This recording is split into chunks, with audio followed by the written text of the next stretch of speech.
Graças a Deus estamos aqui, né? Tá chegando a irmã Jaquiele, ela tinha que chegar, se não chegasse a gente ia chorar. Mas graças a Deus estamos hoje na terceira aula da nossa matéria de escatologia bíblica, módulo número 1, né? Então faltam só duas aulas para fecharmos o módulo 1. Esta é a terceira aula da matéria de escatologia bíblica. Hoje é quarta-feira, 11 de maio de 2022, 11 de maio de 2022, curso básico em teologia, turma das quartas-feiras. Quero ter a alegria e a satisfação de apresentar, né? Já foi apresentada na semana passada, mas reapresento, não custa nada, né?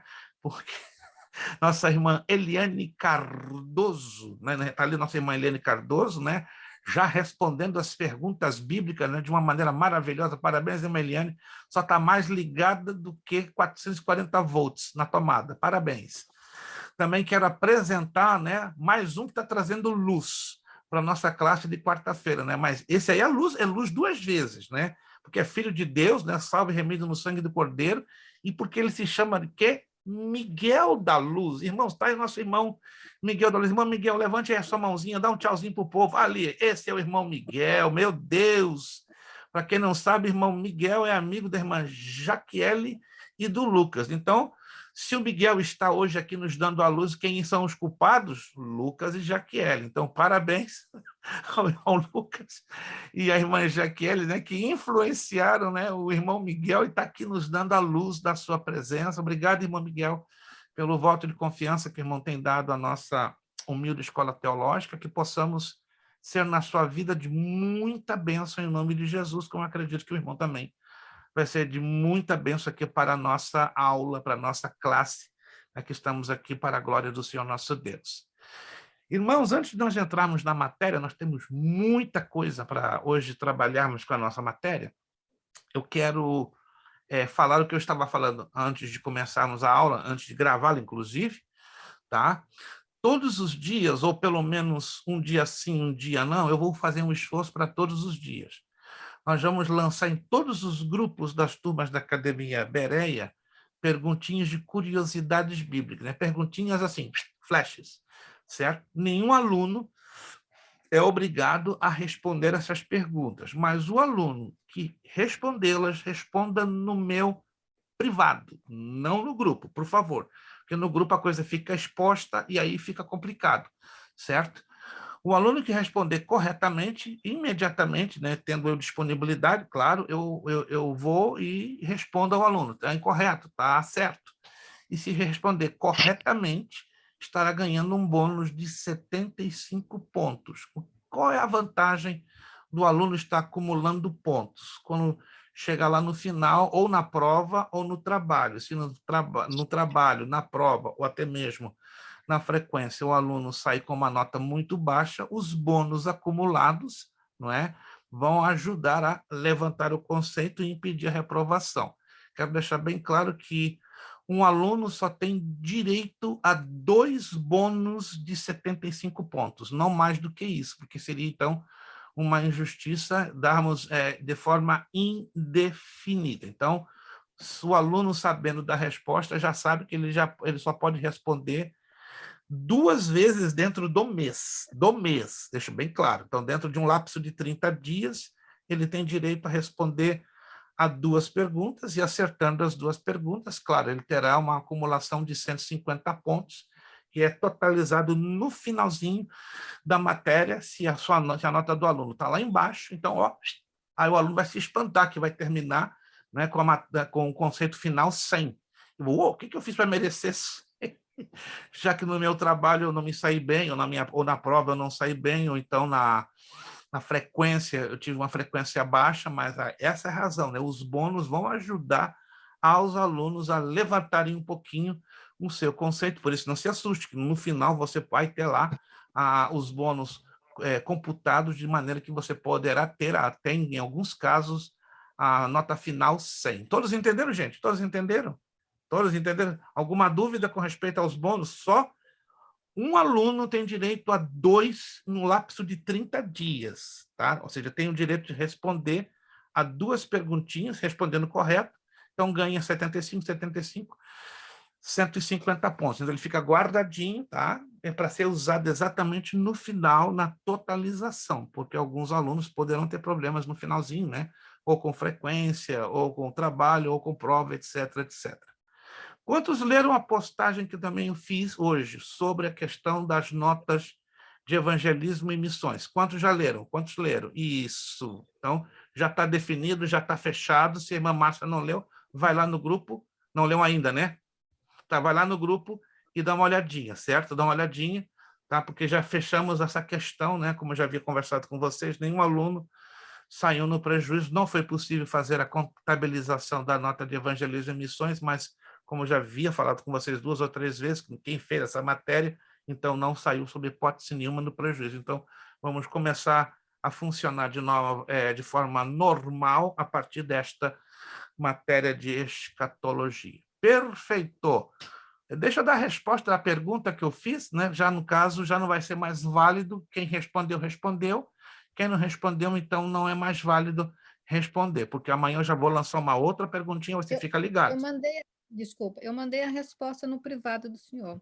Ok, então deixa eu conferir para não ser injusto. Ok. Não, lamentavelmente. Não. Ok. A pergunta que eu fiz, acredito que a grande maioria já leu, né? O seu. Deixa eu ver aqui se o Gilbert mandou. Não, Gilbert, ainda não. Ainda não. Não, não, não, não, não, não. Pegadinha, Gilbert. Pegadinha, Gilbert. Ô, papai do céu. Gilbert não está entendendo o mistério. Eita, Estava deixa lá. Aqui, vamos lá, vamos lá. Tá Ó, a perguntinha que eu fiz. Responda se puder, porque eu sei que muitos não estão conseguindo. Quantos e quais foram os reis do Israel unidos segundo as Escrituras? Eu dou o toquezinho, né? Muito cuidado ao responder, pois a surpresa será de fato enorme. Estão preparados para a surpresa? Olha lá. A maioria esmagadora, presta atenção, isso aqui é muito, muito curioso, é curioso demais, mas há 50 anos, exatamente, eu fiz esse questionamento numa escola bíblica dominical, me chamaram de doido. Não, você está errado, eu vou te provar que não estou, porque está escrito. E o que está escrito não se muda. Não, pastor, não, irmão, você está errado. Não, eu vou te mostrar. Quando eu mostrei, todo mundo de boca aberta, não estava acreditando. Nas nossas escolas bíblicas dominicais, na maioria das nossas escolas teológicas, na maioria dos livros de teologia em língua portuguesa, preste muita atenção, sempre está registrado que os reis do Israel unido, ou seja, antes da divisão norte, sul, norte, 10 tribos, não é? Capital Samaria, sul, 2 tribos, Judá, capital Jerusalém, os reis eram ou foram 3. Presta atenção. Saul, Davi e Salomão. Correto? Isso é que tem sido ensinado, por anos. Anos. Anos. Mas quando você pega um livro de teologia em inglês, em espanhol, em alemão, em qualquer outro idioma, você encontra outra resposta e você se assusta. Como é que é isso? Resposta. Qual o porquê disso? Foi uma grave omissão. Eu vou fazer algumas perguntas a vocês vão ficar de boca aberta. São as chamadas dezenas de omissões que existem. Dezenas de omissões que existem dentro da visão da teologia em língua portuguesa que ninguém percebe. Passam por cima e tomam isso como uma resposta absoluta. Então, a gente aprende que Saul, Davi e Salomão foram os reis do Israel unido. Certo? Correto? E se eu disser para vocês que não foram 3, senão 4? Mas cadê o quarto elemento? Cadê o quarto personagem? Segundo o livro de Samuel. Vamos lá. Abra comigo. Não sei se no seu estado... Eu não sei se no seu estado, na sua cidade, mas lá no Rio de Janeiro, eu sou do Rio de Janeiro, embora eu não tenha o sotaque do Rio de Janeiro, mas lá no Rio de Janeiro se ensina o seguinte, né? Mata a cobra e mostra o pau. Vamos lá no segundo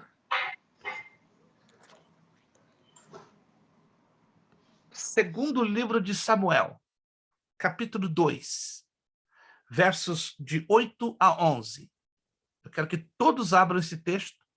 Segundo livro de Samuel, capítulo 2. Boa noite, irmã Ivanil. Pai do Senhor, irmã Ivanil ficou chica. Eu acabei de falar, ela desapareceu.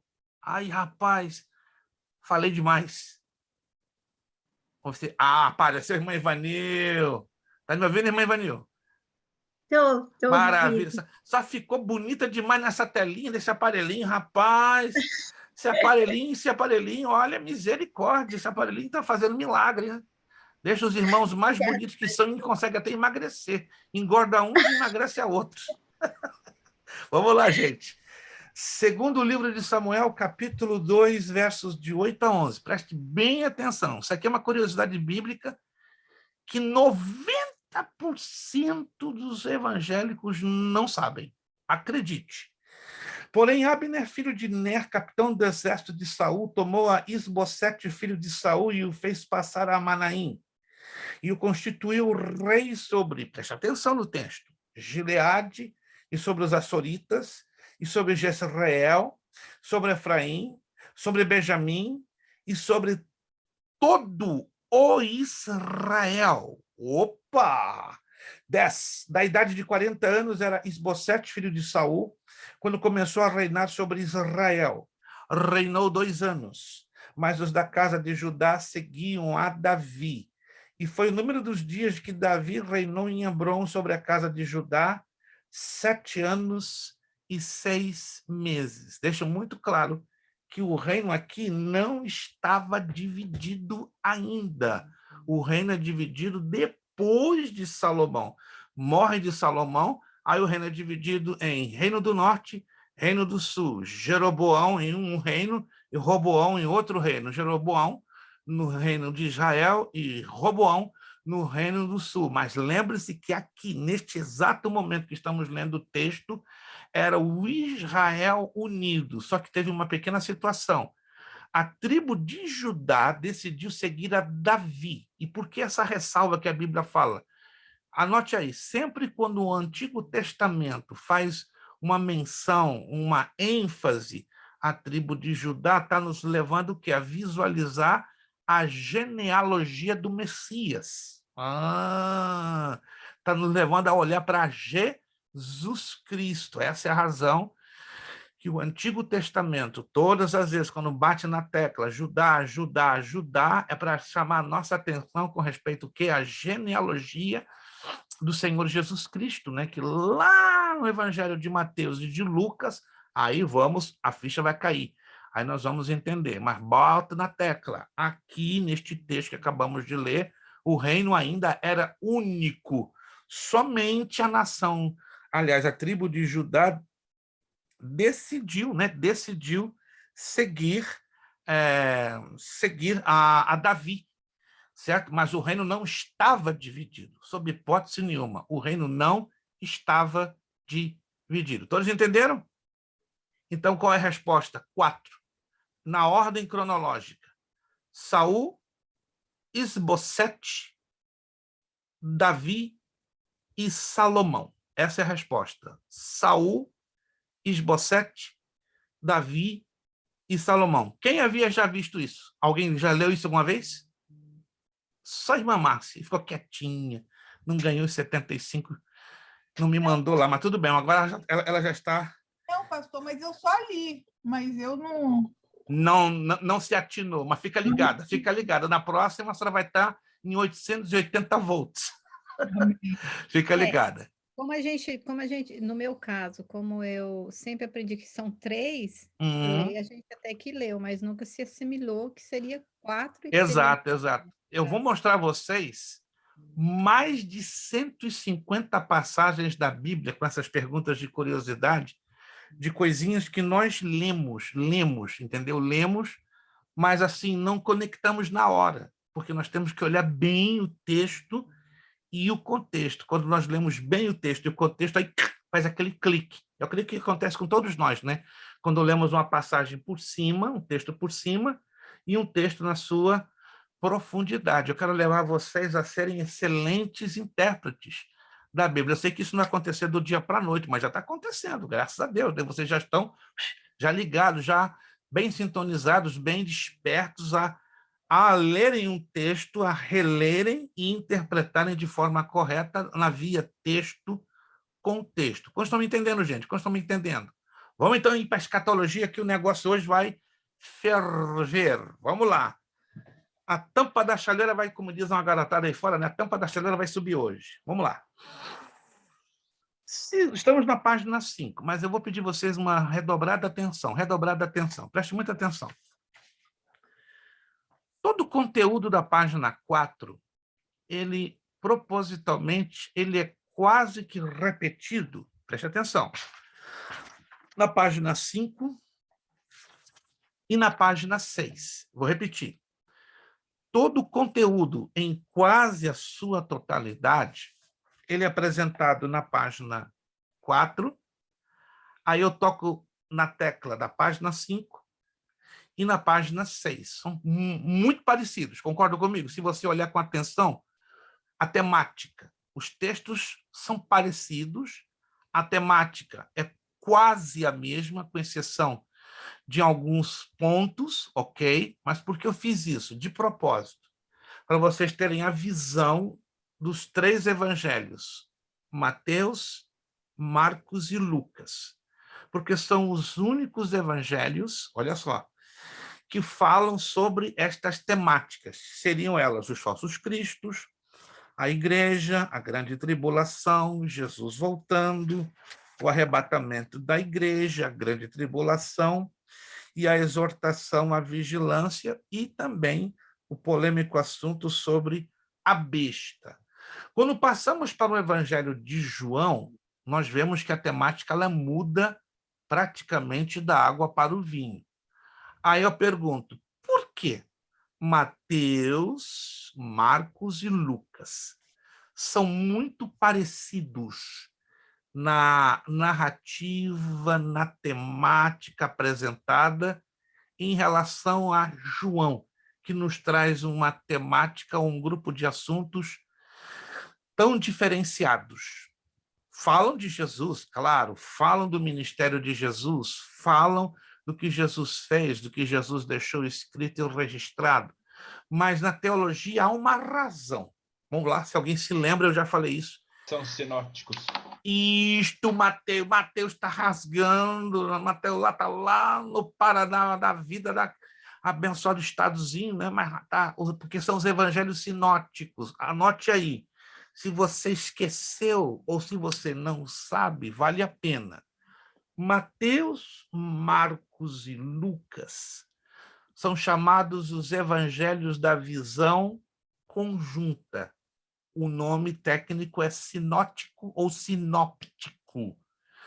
E o nome sinótico ou sinóptico com a letra P fala o quê? Visão conjunta, ou seja, é como fosse os meus 3 dedos, ok, apontado para a minha mão fechada. Tenta entender essa ilustração aqui, os meus 3 dedos direcionados na minha mão fechada. E vamos dizer que a minha mão fechada fosse o ministério do Senhor Jesus. Mas observem a posição dos meus 3 dedos. Estão observando? Ó? Os meus 3 dedos estão em posições diferentes, correto? Ó, esse está numa posição diferente, esse está numa posição diferente e esse está numa posição diferente. Embora o quê? Estão próximos uns dos outros. Concordam comigo? Os meus 3 dedos que estou aqui apresentando, ó, vou ficar mais perto, estão em posições diferentes, porém o quê? Próximos uns dos outros em relação ao meu punho fechado, que representa o quê? A obra, a vida e o ministério do Senhor Jesus. Então, aqui nós temos Mateus, Marcos e Lucas. Então, eles estavam muito próximos da visão da vida do ministério do Senhor Jesus Cristo. E João? João estaria num ponto separado, num ponto destacado. Tanto que a narrativa que nós lemos em João, ela não aparece, preste atenção, ela não aparece. Você pode ler, reler, virar de cabeça para baixo os 4 evangelhos, tudo que está escrito no evangelho de João não se repete. Não se repete em Mateus, em Marcos e em Lucas. Entenderam? Não é um conteúdo único, é um conteúdo exclusivo. É como João fosse o adendo, o complemento do que Mateus, Marcos e Lucas não registraram, não escreveram. Interessante, né? Então, o que você não lê em Mateus, Marcos e Lucas, você vai ler em João. E o que você não lê em João, que também é interessante, você vai ler em Mateus, Marcos e Lucas. Daí a importância de você ler os 4 evangelhos, tá? Mas sempre levando em mente, tendo na sua mente, os 3 juntos primeiro.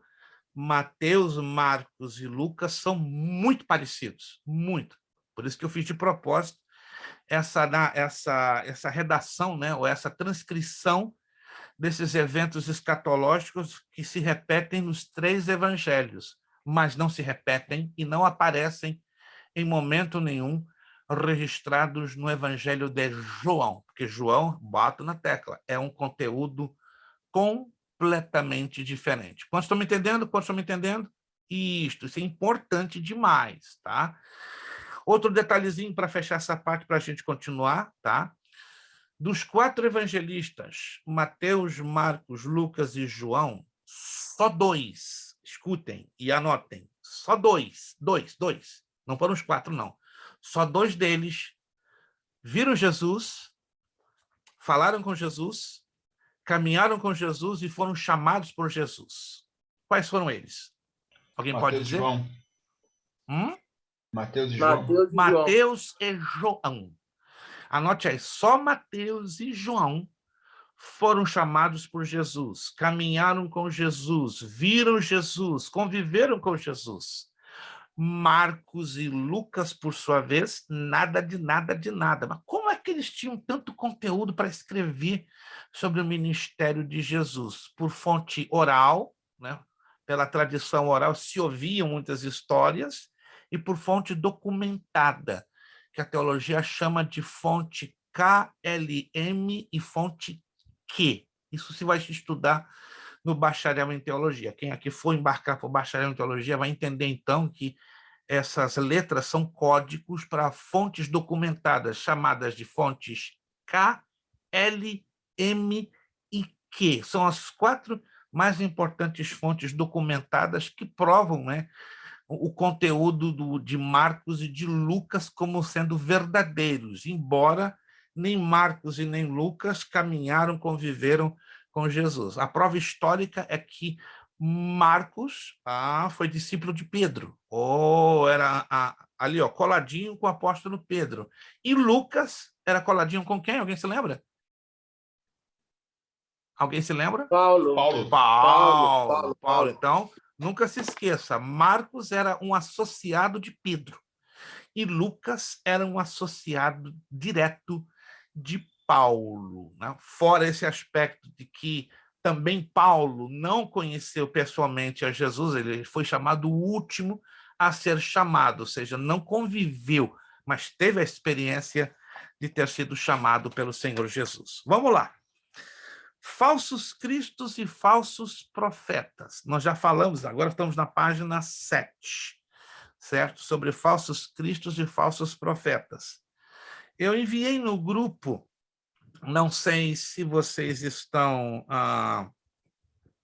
visualizando, lá no grupo, eu postei um livro em PDF, este aqui, Babilônia, Ontem e Hoje. Se você puder abrir este livro, tá? Senão eu lhe mando por e-mail. Esse livro já não existe no mercado. É o melhor livro em língua portuguesa que fala sobre seitas e heresias, sobretudo destacando a Igreja Católica Romana e outras religiões ligadas à Babilônia, do pastor Abraão de Almeida. Quem conseguir esse livro aqui no formato físico é felizardo, porque se tornou uma relíquia. Ele não se publica mais. Era a CPAD, Casa Publicadora das Assembleias de Deus, que publicava. Agora, este livro aqui ele é uma relíquia, por quê? Porque ele traz uma história, uma narrativa de pesquisa muito rica. Por exemplo, o Natal, que hoje comemoramos, 25 de dezembro, ele tem origens pagãs. Quantos sabiam que 25 de dezembro é a data do Natal pagão e não do Natal de Cristo? Mas não é errado estarmos comemorando o Natal de Cristo em 25 de dezembro. O erro está no conteúdo e não na data. Então, a data ela é pagã. O problema é o conteúdo. Qual o Natal que estamos honrando? O Natal de Jesus Cristo ou o Natal de São Nicolás? Né? Que é um conteúdo bem pagão, bem pesado, bem carregado de feitiçaria, entendeu? Então, esse livro explica bastante claro com respeito a isto. Outra coisa também é a Páscoa. Né? A Páscoa que conhecemos no mundo de hoje é a Páscoa pagã, a Páscoa do coelhinho, da fertilidade.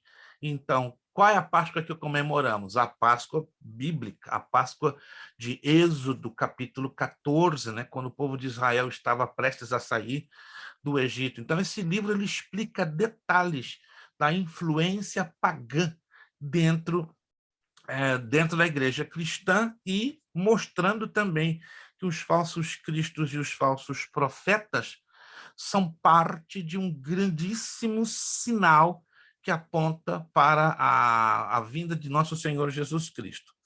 Eu não vou entrar em muitos detalhes, porque isso vai tomar muito tempo, mas eu sugiro que você dê uma lidinha aí na sua casa com tranquilidade, na página 7, sobre as seitas, né? Damos uma visão geral sobre as seitas, uma visão do catolicismo bem resumida, certo? Bem resumida, como, por exemplo, por que a Igreja Católica batiza crianças? Por que a Igreja Católica faz a cerimônia de crisma ou confirmação? Por que a Igreja Católica faz questão da penitência, da chamada Eucaristia, a extrema unção? Tudo isso você vai ver na apostila e com muitos detalhes no livrinho este que eu estou postando para vocês em PDF, né? Inclusive a questão do purgatório, página 9, né? do papado, da idolatria, da Imaculada Conceição, ou seja, desses dogmas muito conhecidos dentro da Igreja Católica. Né? Eu não vou abordar isso aqui em aula, porque vai nos tirar um tempo, mas eu só apresentei isso na apostila para você saber que as seitas, que as heresias, né, fazem parte dos sinais que apontam para a vinda do Senhor Jesus. Na página 10, você já vai ver ali, já sobre o islamismo. Né? Pouca gente, ou poucos cristãos têm uma ideia da origem do islamismo, também conhecido como muçulmanismo ou maometanismo. Depois, virando a página, na página 11, você vai encontrar menção da fé mundial Bahá'í, mormonismo, na página 12, testemunhas de Jeová e a Igreja da Unificação, e aí caímos na página 13. Essa página, sim, eu quero dar uma ênfase, porque fala sobre guerras e rumores de guerras. Eu quero apresentar aqui um slide bem rapidamente, só para vocês entenderem isso aqui. Vamos lá. Perfeito. Todos estão enxergando este slide? Todos estão enxergando esse slide? Todos? Alguém não está enxergando? Perfeito. Esta é uma listinha dos 13 sinais que antecederiam a segunda vinda de Jesus. Vou repetir. Esta é uma listinha de 13 sinais. Não tem mais de 13, são 13 exatamente, que antecederiam a segunda vinda de Jesus. Mateus 24, 8, fala uma expressão. E tudo isto é o princípio de dores. Ou seja, o texto em português só se limita a dizer princípio de dores. Fica um pouco vago. Princípio de dores de quê? Aí você vai para a versão em inglês, você vê diferente. Você vai para a versão em francês, você vê outra versão diferente. O grego koine, que é o original de Mateus 24:8, mostra exatamente como está na maioria das versões em inglês e de outros idiomas. Só o português e o italiano que não trazem a versão original. Qual é a versão original? Princípio de dores de parto.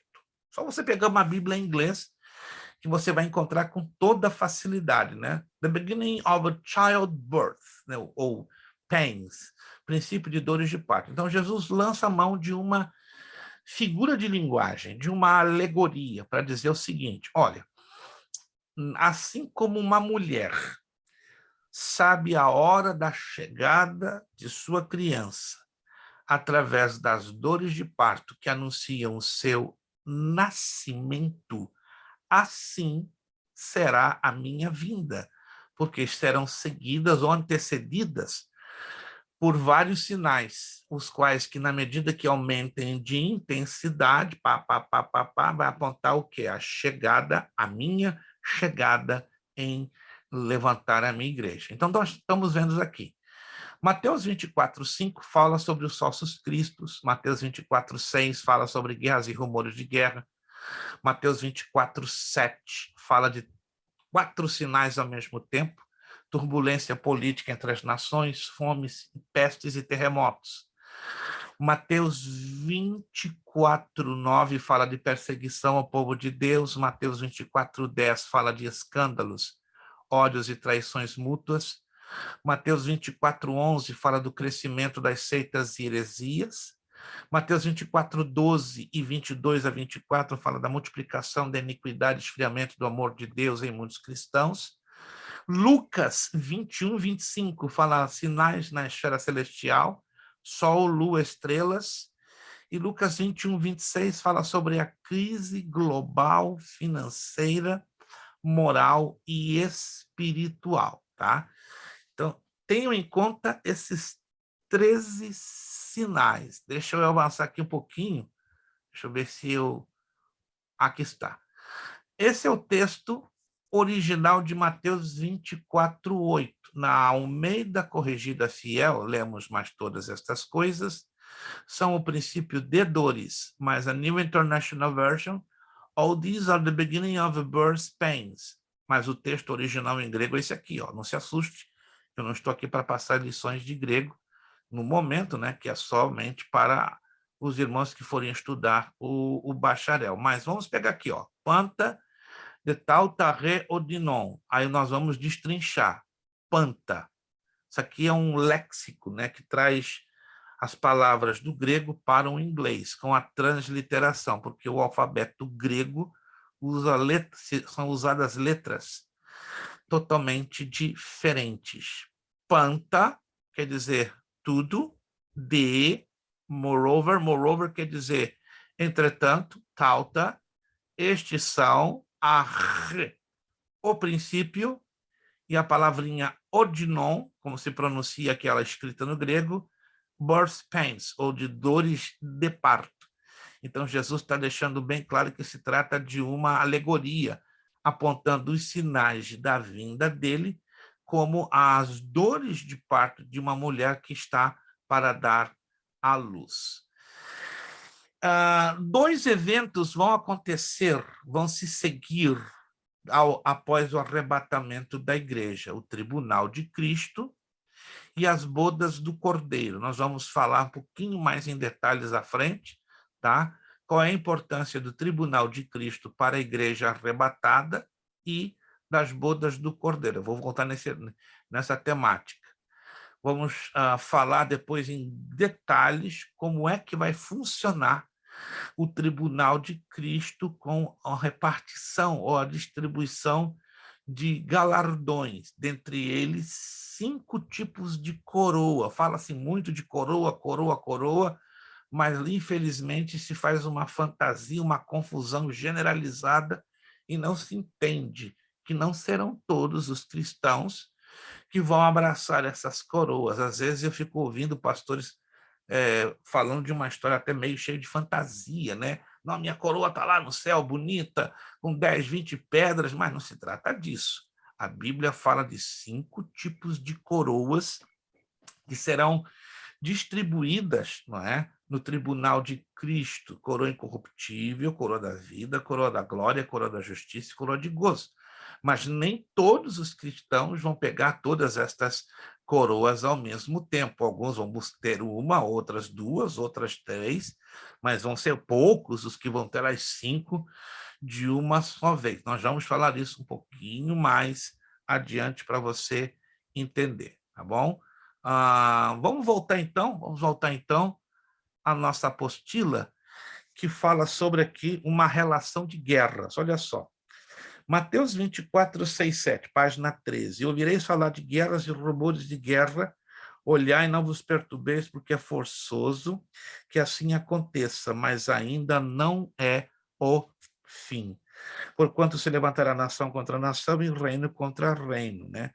Lucas 21, 9 e 10 e Marcos 13, 7 e 8 endossam. Para vocês verem, né? Eu fiz uma lista a partir do século X. Poderia ir um pouco mais para trás, mas não seria producente. Então, eu peguei uma lista de quase 1000 anos de existência. Em 1066, os normandos conquistam a Inglaterra.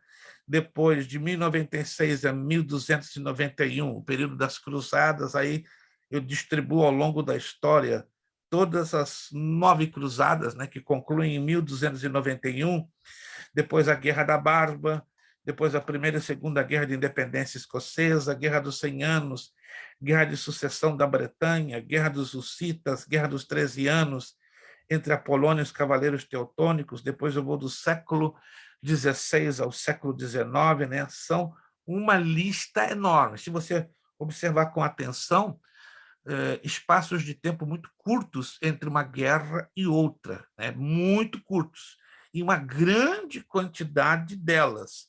Aí chegamos no século XX, né? Na página 14, 1912 e 1913, a Guerra dos Balcãs, 1914 e 1918, Primeira Guerra Mundial, de 1918 a 1922, Guerra Civil Russa, 1936, 1939, Guerra Civil Espanhola, 1939 a 1945, a Segunda Guerra Mundial, 1946, 1954, Primeira Guerra na Indochina, 1964 a 2005, uma das mais longas guerras do século XX, não é? A Guerra Civil na Colômbia, depois vem a Guerra da Coreia, a Guerra da Argélia, e vamos lá. Aí chegamos no século XXI, invasão do Afeganistão, invasão do Iraque. Então, a relação eu decidi parar aqui, mas tem ainda várias outras, e a atual, que hoje está sacudindo o planeta, que é a guerra entre a Rússia e a Ucrânia, na verdade, que, infelizmente, ainda tem muito caminho, muito chão ainda para rodar. Muita gente pensando, né, essa guerra vai acabar. Não vai acabar tão cedo, porque dentro desta guerra vai ser um desdobramento de uma outra guerra. Tá? E é no que nós vamos falar ao longo do estudo desta matéria de escatologia. Na verdade, a guerra da Rússia com a Ucrânia é um pontapé inicial profético maravilhoso, que vai terminar aonde? Com a invasão da Rússia sobre a nação de Israel. Isso aí a gente vai trabalhar bem estudando os capítulos 38 e 39 do livro do profeta Ezequiel. Só para você ter uma ideia, observe o comportamento hoje das seguintes nações. Preste atenção aqui, ó, estão sendo gravados. Turquia, China, Líbia, Alemanha. Observe o comportamento dessas nações.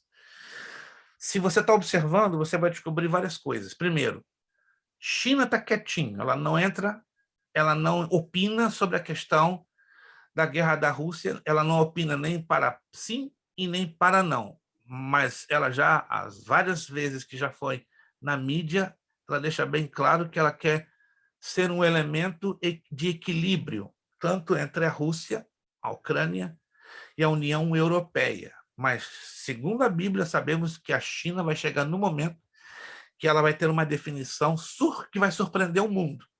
E vai ser uma definição contra Israel, contra a Ucrânia e, pasme você, a favor da Rússia. Só que não é o momento ainda da China se manifestar. Se você observar a Turquia também está um pouco quieta, porque a Turquia é um grande aliado da Rússia e, segundo a palavra de Deus, ela vai marchar com a Rússia para a destruição da nação de Israel, de acordo com Ezequiel 38, 39. Aonde está escrito isso? Aí você vê lá em Ezequiel 38:5 como a casa de Bet Togarma, né? Trata-se dos nomes antigos destes países. Fala também da Líbia, que também está quietinha, que, segundo a Escritura, leva o nome de Put e Gomer. Quem é Gomer nesse cenário? A Alemanha. Há um mês atrás, se você pegar os jornais e for lá atrás, você vai descobrir que a Alemanha decidiu quebrar o silêncio nessa guerra da Rússia com a Ucrânia, fornecendo armas para a Ucrânia. Confira lá, pega o jornal, volta lá há um mês atrás e você vai, então, pegar essa notícia surpreendente, né? A Alemanha decide ajudar a Ucrânia com fornecimento de armas.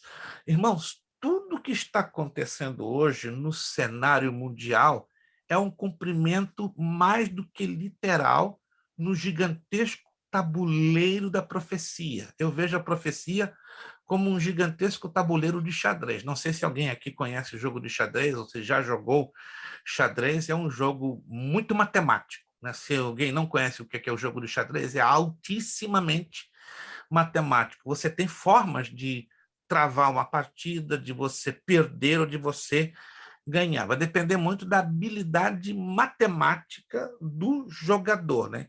Tem jogadas que são ensaiadas, facilmente memorizadas, mas também depende da habilidade do outro jogador, que pode ter uma visão matemática muito mais precisa e aguda, não é? Em relação a você que está jogando com a pessoa. Depende muito da destreza. Então, eu vejo o calendário profético, o mover profético, como um gigantesco tabuleiro de xadrez, e quem move essas peças é o Todo-Poderoso. E nós estamos vendo o movimento dessas peças em alta velocidade, primeiro, em altíssima precisão, porque é como, por exemplo, um peão se move, não é? A torre se move. Quem conhece xadrez está entendendo o que eu estou querendo dizer. Quando a torre se move, o cavalo se move. Então, é um jogo de estratégia impressionante. O que mais me impressiona é que a maioria esmagadora dos cristãos não estão percebendo isso, por várias razões. Primeiro, não se ensina isso nas igrejas. As igrejas hoje não estão sendo ensinadas para estarem despertas ao momento que nós estamos vivendo. E por que necessidade do despertamento? Para entendermos que o nosso tempo está muito curto e precisamos saber usar esse tempo, ganhando almas, falando mais de Jesus, povoando mais o céu e despovoando mais o reino das trevas.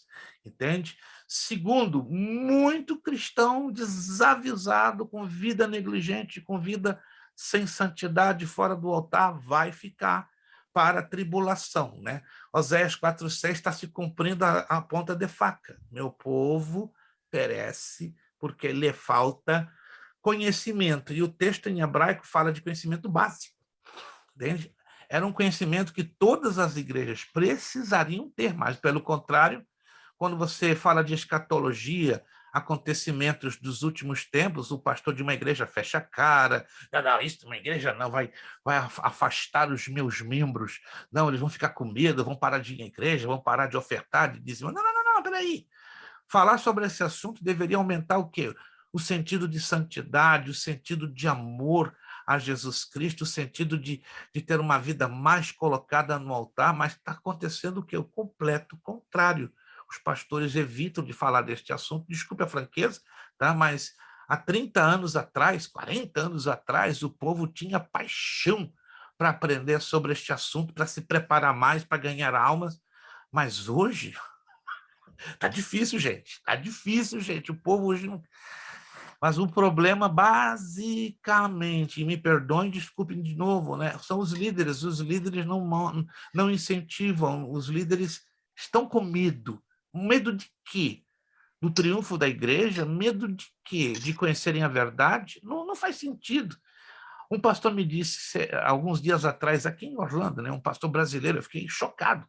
Pastor, trazer seminário de escatologia para a igreja não dá ibope. Ele falou, isso, assim, não dá ibope, pastor.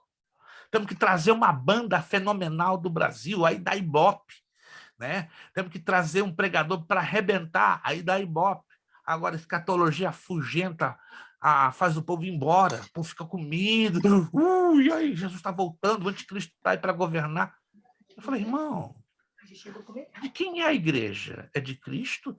Não, eu sou pastor da igreja e eu sei o que é melhor para a igreja. Ok. Ele sabe o que é melhor para a igreja. Vocês estão me entendendo, gente? Eu não estou aqui tecendo uma crítica barata, uma crítica infundada. Eu não estou aqui, entendeu, lançando ferpas. Primeiro, a gente tem que ter ética para falar sobre esse tipo de assunto. Mas a gente fica profundamente chocado, profundamente triste, mas não surpreso. Porque a própria Bíblia nos fala, né, que por multiplicar-se a iniquidade, o amor de quase todos se esfriaria. Vamos passar, então, para a página seguinte, a página de número 15. Aí fala sobre as fomes. Cada 3,5 segundos morre um ser humano de fome. E haverá fomes. Lucas 21:11, Marcos 13:8.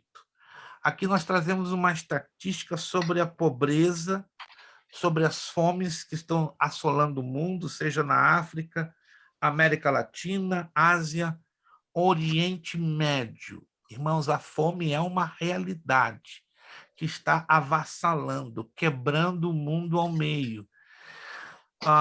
Alguém disse que se as 20 nações ricas do planeta quisessem sanar, erradicar a fome, eles poderiam fazê-lo em 4 meses. Vou repetir.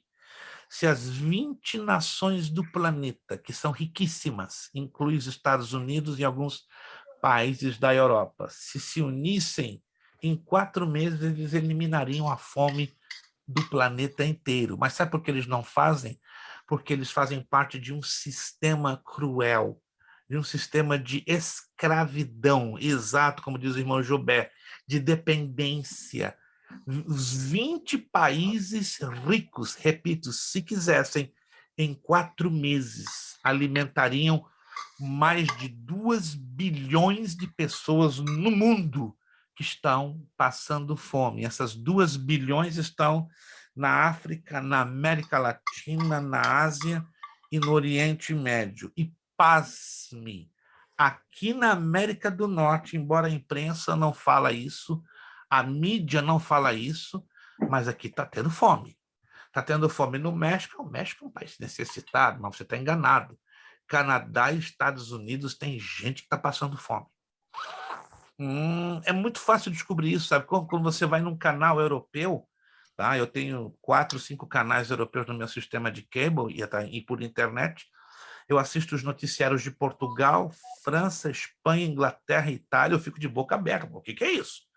A imprensa americana não ventila esses assuntos. Se você não sabe, existe censura na imprensa dos Estados Unidos da América. A maior democracia, não estou falando mal dos Estados Unidos, entendo pelo amor de Deus isso, irmãos. Eu não estou falando dos Estados Unidos, que tem sido, na vida de muitos de vocês, uma bênção, uma mãe, uma bênção sem tamanho, mas temos que ser realistas. Existe uma pesadíssima censura em cima da mídia dos Estados Unidos. Quem sabia disso, gente? Vamos ser sinceros, alguém sabia disso? Se você não sabia, saiba que há uma censura. Ela não é explícita. Que fizeram com o Vietnã e ficou aquela coisa bonita, filme hollywoodiano, espera mais o quê? Exatamente. O Lucas está mencionando aí a situação da guerra do Vietnã. Nós, na verdade, os que estão aqui nos Estados Unidos, se não buscarem uma informação na Europa ou em outros continentes, não vão saber nem da metade do que o que foi a Guerra do Vietnã, que foi uma terrível, terrível, terrível manipulação do governo americano. Mas sabe por que tudo isso está acontecendo, e mais com grande intensidade agora nos últimos tempos? Simples. A Bíblia fala de que o Deus desse século estaria governando este mundo, né? 2 Coríntios 4:4. Segundo o entendimento aos incrédulos, para que não lhes resplandeça a luz da glória de Deus. Existe hoje um sistema no mundo, nós vamos falar desse sistema em mais 2 aulas. Eu só estou preparando o terreno para acompanhar também um pouco a trajetória da apostila, certo? Mas existe um sistema hoje no planeta muito bem organizado, que está preparando com todo o requinte de detalhes que você puder imaginar, para que o anticristo assuma o governo do planeta com tudo montadinho, com tudo preparado. E ele não vai perder o controle de nada. Sabe como é que se chama esse sistema? Os Illuminati. E não é teoria de conspiração. Muitos vão lá no YouTube e gritam: isso é uma teoria de conspiração, isso é uma armação, isso é uma montagem. Não é armação, não é montagem. Nossa irmã Márcia Siqueira tem dado uma excelente contribuição. Obrigado, irmã Márcia. Ela tem postado vários links no YouTube de coisas ligadas diretamente aos Illuminati, né? Só para você ter uma ideia, tá? Só para você ter uma ideia. A gente vai avançar um pouquinho aqui, só quero abrir esse parênteses. Muitos rasgam a boca dizendo os Estados Unidos é uma nação cristã. Não é. Foi. Como é que é? Os Estados Unidos, se você quiser anotar em algum lugar aí, escrevendo, os Estados Unidos foi uma nação cristã de 1620 a 1776. Vou repetir. Os Estados Unidos... Hoje ela é maçônica, 100% maçônica. Os Estados Unidos da América vou repetir, foi uma nação genuinamente cristã em 1620, quando os peregrinos chegaram na praia de Plymouth, no estado de Massachusetts, e deixaram de ser cristãos em 4 de julho de 1776. Que data é essa? Alguém se lembra? 4 de julho de 1776. Eu creio que alguns livros... né? Hã? Independência. A data da independência. Alguém tem uma notinha de $1? Só para eu colocar na tela. Alguém tem uma notinha disponível? Ordem Secularum. Isto. Alguém tem uma notinha de $1? Senão eu vou ter que me levantar aqui. Aquela coisa toda. Senão eu vou ter que me levantar aqui e mostrar. Se alguém tiver essa notinha de $1, eu quero já deixar incomodado vocês, que a gente vai falar desse assunto.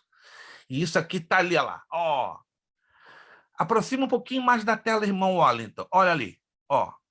Você vai ver ali. In God we trust. Começa por ali. G-O-D. Presta atenção, gente. Isso aqui não é teoria de conspiração nem para você ficar tremendo de medo. Isso aqui é um fato. G-O-D. Grande Oriente Dei. Que isso é uma sigla em latim. Grande arquiteto do universo. Mas quem é o grande arquiteto do universo na maçonaria? Satanás. Então, aquilo ali é um anagrama. O que é um anagrama? É um trocadilho. In God we trust. Em Deus nós confiamos. Não é Deus. É G-O-D. Que na minha linguagem, na linguagem inglesa, é God, Deus. Mas é Grandum Oriente Dei. Ou seja, grande arquiteto do universo. Quem é o grande arquiteto do universo? Satanás. E essa nota foi colocada por inspiração dos maçônicos no governo de Franklin Delano Roosevelt, em 1937. Segura aí um pouquinho mais, irmão Wallington. Você vai ver uma pirâmide, e um olho. Muita gente, é o olho de Deus, do Pai, do Filho e do Espírito Santo. Não. É o olho de Horus, uma entidade egípcia que vê tudo e a todos. É um dos guardiões do inferno, segundo a mitologia egípcia. Na base da pirâmide, você vai ver em Algarismos Romanos 1776. Embaixo, você vai ver um arco, Novus Ordem Secularum, nova ordem mundial. E em cima, Anic Capti, que em latim quer dizer nossa empresa bem-sucedida, falando do início do governo do anticristo.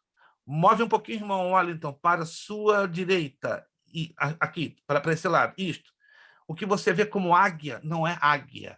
É uma ave chamada fênix, que, segundo a mitologia babilônica, é um animal que ressurge das cinzas para a vida. Ou seja, é o mito da ressurreição de Tamuz na mitologia babilônica. Ou seja, o anticristo vai encontrar esse planeta destruído nas cinzas da economia, da sociedade, vai estar arruinado.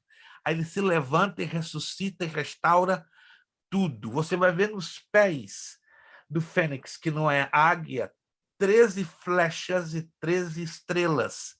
Lembre-se que quando as colônias americanas foram fundadas no número de 13.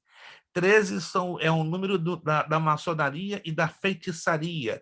Fala de 13 demônios que guardam o inferno, segundo a mitologia babilônica. Então, as 13 colônias americanas foram fundadas em cima de uma entidade diabólica satânica, porque essa nação foi entregue nas mãos de Satanás pelo primeiro presidente dos Estados Unidos, George Washington, em 20 de janeiro de 1789. Na próxima aula eu vou mostrar a vocês quadros que mostram George Washington jurando com uma mão sobre a Bíblia e na outra segurando o compasso e o esquadro e ainda sustentando o avental da maçonaria, provando que ele foi o primeiro presidente americano a ter entregue esta nação nas mãos de Satanás. Obrigado, irmão Wellington, obrigado. Mas eu vou passar para vocês todas essas informações com os detalhezinhos da nota de $1. Vou deixar até uma curiosidade para vocês, se vocês encontrarem, acredito que sim. Na parte da frente da nota de $1, lá em cima, no número 1, se você pegar uma lupa que aumente de 20 a 25 vezes, você vai encontrar uma coruja. Se você nunca viu isso, está do lado direito. Pega a nota do dólar, vai lá no lado direito, no número 1. Pega uma lupa, que aumente de 20 a... Isso lá, nossa irmã Helene está mostrando ali. Nossa irmã Helene está mostrando exatamente ali na posição onde ela está mostrando. A irmã Helene está ligadíssima, ela vai ser a próxima que vai faturar 75 pontos. Mas você tem que ter uma lupa de 20 a 25 vezes de aumento. É quando você colocar, você vai ver direitinho o olho da coruja, a boquinha, as patas, a orelha. Mas o que tem a ver a coruja colocada nessa nota? Segundo a maçonaria, a coruja é a segunda mais importante divindade de adoração.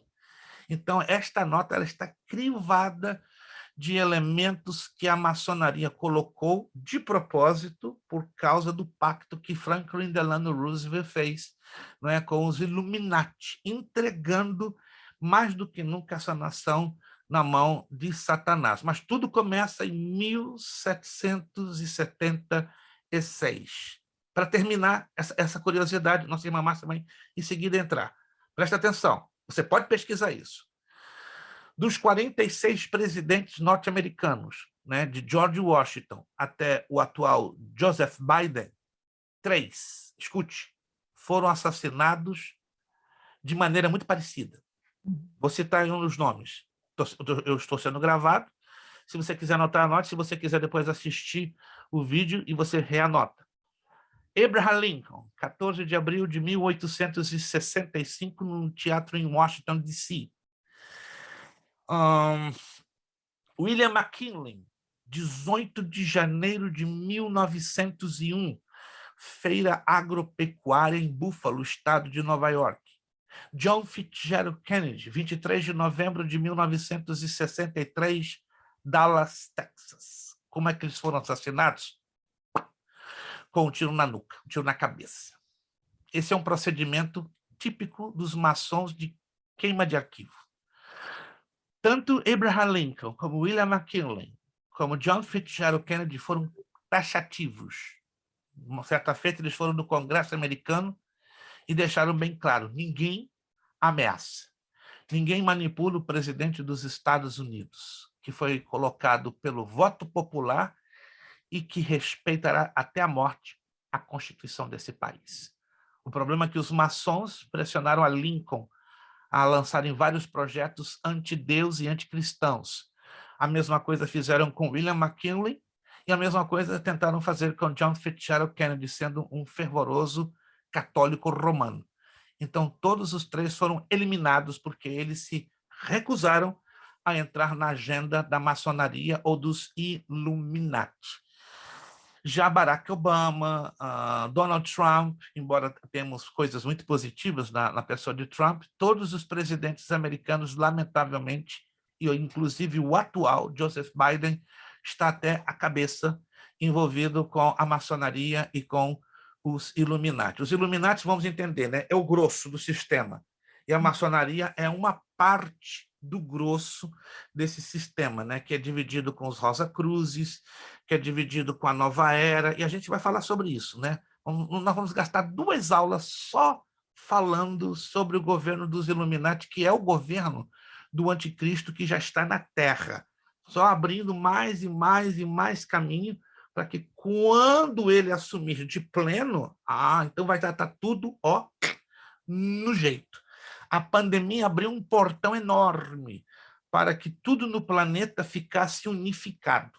Se você tem ouvido falar que estão querendo fazer um plano de saúde mundial, isso é tudo plano para entregar nas mãos de quem? Do anticristo, para ele governar com toda a facilidade e com toda a liberdade. Tanto que a tecnologia deu um salto monstruoso, de 3 anos para cá. E se você agora vai ficar pasmo, inclusive a rede 5G, ela foi criada não somente para facilitar a vida nossa, mas para, sobretudo, acelerar o processo do governo do anticristo, ok? Na página 16, poderíamos falar das catástrofes naturais. Ali eu trouxe uma reportagem sobre o relatório do Pentágono, que prevê catástrofes sem precedentes, né? Eu gostaria que você lesse depois com calma. Isso aqui é uma reportagem séria e preocupante. As sombrias previsões do Pentágono, tá?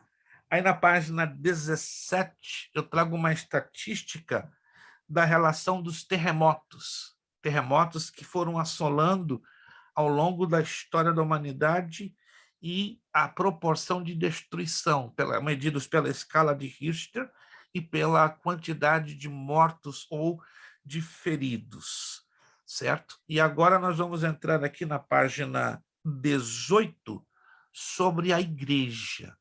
Como a igreja estaria no meio deste cenário? Como a igreja, à luz da Bíblia, neste momento que antecede o arrebatamento da igreja, estaria se comportando? Antes de eu avançar, quero deixar aberto aqui para os alunos em querer colocar algum tipo de dúvida ou abordagem, né? A irmã Márcia vai entrar, claro, mas eu quero agora abrir aqui um espaço. Se você tem alguma dúvida, alguma pergunta, alguma colocação, alguma abordagem que vai contribuir dentro desta matéria, que é uma matéria, como vocês estão vendo, ela é gigantesca, ela é complexa, então a gente tem que trabalhar com muito jeitinho para não criar nem confusão na cabeça de nenhum de vocês e nem se tornar polêmico, porque, veja bem, quando nós estudamos a palavra de Deus, o objetivo de estudar a palavra de Deus não é debater.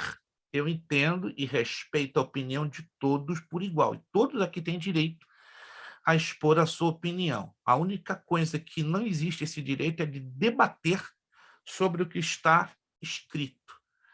É lógico que existem textos difíceis que precisamos juntos trabalhar com as ferramentas corretas para uma interpretação correta. Agora, um aluno querer impor, como já aconteceu numa turma, não é o caso de vocês, tá? Teve um aluno numa turma que queria impor o pensamento dele superior ao que a Bíblia tem registrado. Eu fui muito claro com a irmã. Irmã, o negócio é o seguinte, é o seu direito ter o seu pensamento, mas o que é o seu pensamento, o seu ponto de vista, o meu pensamento, o meu ponto de vista diante do que está revelado e escrito aqui? Não é nada. É o seu direito de dizer, eu penso assim, mas se a Bíblia diz assim, então, temos que tomar uma posição de sermos responsáveis. Se a Bíblia é a palavra final em afirmar A, B e C, quem somos nós para dizer CDF? Quantos estão me entendendo, gente?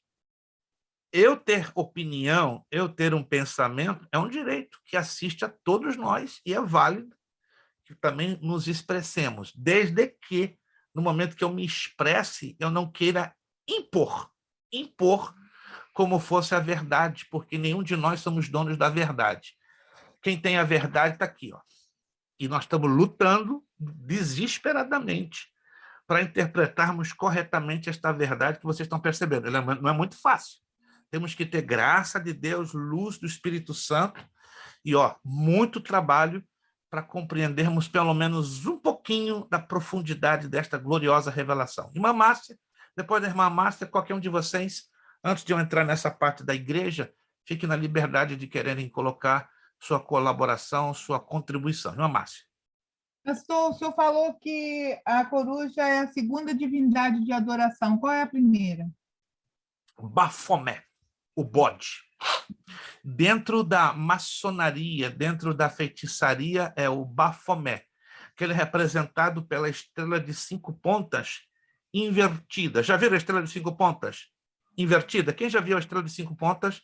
Mas ela tem que, quando ela é invertida, a parte de baixo aqui, ela é bicuda, que representa o quê?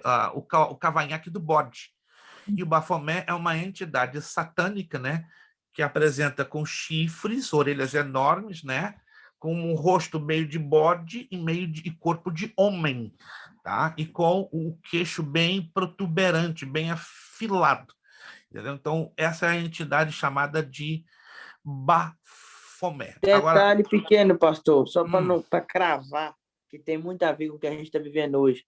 O bode, ele tem corpo humano, mas genitálias femininas, traços femininos. É um ser transgênero. É um ser transgênero. trans. Então, a maçonaria ela já lançou há muito tempo a mentalidade de transgênero. Não pense que é uma coisa nova, não, porque isso vem lá de trás da antiga Babilônia. Ou vocês pensam que Sodoma e Gomorra tinha novidades? Claro que hoje a maldade, o pecado está multiplicado por 200. Mas lá na antiga Babilônia, lá em Sodoma e Gomorra, todas essas perversões que estamos vendo nos dias de hoje já existiam, mas nada comparado ao que hoje estamos vivendo. Eu costumo dizer que se alguém lá de Sodoma e Gomorra pudesse entrar na máquina do tempo e aterrissasse hoje, em maio de 2022, morrer de infarto. Se você não crê, eu creio sinceramente. Se um sodomita aterrissasse hoje aqui na máquina do tempo e visse a situação que nós estamos vivendo, morrer de infarto na hora. Porque a perversão está 200 vezes pior. Vamos lá. Nossa irmã Márcia já deu a sua contribuição. A irmã Márcia ainda tem algo a dizer, sim. E depois da irmã Márcia, nosso irmão Márcio. Olha, Márcia e Márcio. Eu postei no seu particular aí sobre o que está acontecendo agora, que os satanistas eles estão querendo que o aborto seja considerado uma prática religiosa. Isso já estava sendo, de uma certa forma, esperada, né? Eu vou depois passar para o grupo. Satanistas pedem exceção religiosa para a prática de aborto nos Estados Unidos. Isso é uma coisa... É uma questão de tempo, entende? Uma questão de tempo. Quando você lê esse livrinho que eu postei para vocês aí, né? Babilônia ontem e hoje, vocês vão ver que é uma prática muito normal na antiga Babilônia, a questão do aborto como religião, né? Ou como conexão entre o mundo das trevas e o mundo físico. Então, eu estava até estranhando, né? Porque não ainda tocaram neste assunto, mas era uma questão de tempo. Eu já tinha em mente que isso iria acontecer cedo ou tarde. E quando viesse a acontecer, isso quer dizer o quê? Que o alarme está levantado, ou seja, o tempo da igreja aqui na Terra definitivamente está acabando em altíssima velocidade. Deixa, então, com a permissão da irmã Márcia, eu vou postar lá no grupo, ok? Aí você vai dar uma olhadinha lá, que o negócio é sério, o negócio é grave. Sacrifício humano. O negócio é pesado, está lá no grupo, depois você lê com atenção, tá? Satanistas pedem exceção religiosa para a prática do aborto nos Estados Unidos. E olha, vai começar aqui o negócio. Podia começar em qualquer lugar do mundo. Mas que coincidência? Não é coincidência, não. Está tudo planejado começar aqui para contaminar todo o planeta Terra, desde que os Illuminati, fugindo da perseguição da Europa, isso no final do século XVIII, eles vieram para cá com um único objetivo, criar uma nação Illuminati. Essa é a razão da independência dos Estados Unidos, entendeu? A Revolução Francesa tinha o objetivo de derrubar a monarquia e estabelecer um governo Illuminati. Eles conseguiram, né? Decapitaram Luís XVI, decapitaram Maria Antonieta, acabaram com a monarquia. Durante quase 15 anos houve um reinado de terror, os Illuminati governaram com força, até que em 1804 Napoleão Bonaparte esmaga, né, o governo de terror de Robespierre, Danton e Marat, e aí a monarquia é restituída e os Illuminati são expulsos da França. É uma jogada de vai e vem, você não tem ideia, né? Os governos europeus estão há mais de 200 anos lutando para erradicar os Illuminati, mas infelizmente eles conseguiram estabelecer sua base na França, na Inglaterra, na Alemanha, na Itália, ou seja, toda a Europa já está agora, infelizmente, infestada pelos Illuminati. Algum aluno gostaria de fazer uma contribuição, além da irmã Márcia, alguma abordagem, alguma pergunta, alguma dúvida, para a gente não prosseguir? Nós temos ainda meia hora de aula. Irmão Márcio, abra o seu áudio, por gentileza. Pastor, eu não posso deixar de falar. Eu sempre tive uma curiosidade de saber, e até hoje ninguém nunca me respondeu. Ok. Nós, como servos do Senhor, cristão, nós sempre abordamos, principalmente está falando sobre o catolicismo. Eu sempre já ouvi muitas pessoas falando, ao pregarem para as pessoas, quando se refere ao catolicismo, e nós temos que aceitar Jesus. Ok. Correto? Um dia eu abordei a um professor que estava me dando discipulado, eu fiz uma seguinte pergunta: se nós temos que aceitar Jesus, correto? Sim. E hoje eu não discordo e concordo. O que há de acontecer com as pessoas que viveram até Martim Lutero trazer a reforma protestante? Volte a refazer a sua pergunta, por gentileza.